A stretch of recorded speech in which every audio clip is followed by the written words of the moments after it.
कवितार शीर्षक निजको पचारिब कि निजको पचारिब कि केमिति सजाड़िबाकु हुए विक्षिप्त चेतनार शब्द मानक केमिति साउंटिबाकु हुए झड़ी जाइथिबा स्मृति फूलक निजको पचारिब कि केमिति ओ केतेबेले जीवन बेलाकु धसेई पशि आसे समय जुआर निदाघर ताप आउ नथिले भी केमिति रही थाए अहम्र देह भर्ती ज्वर प्रकृति को सामना करी पचारिब कि कहीं श्रावणी आखिरे अविश्वासर लुक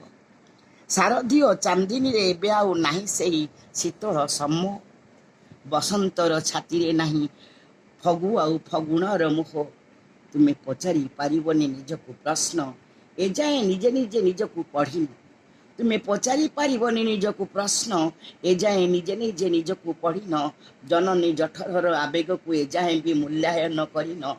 तेबे केमिति बुझिब तुम्हें माटी मार ममता को तेबे केमिति बुझिब तुम्हें माटी मार ममता को केमिति बुझिब तुम्हें सबुज पृथ्वीर अंतर्दाह को एबे धर्षिता बनानी छाती रे अवरुद्ध को एबे धर्षिता बनानी छाती रे अवरुद्ध को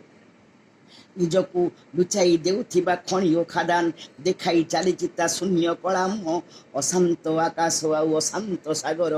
आम हतगढ़ा परिवेश छाती रे ता तथला निश्वास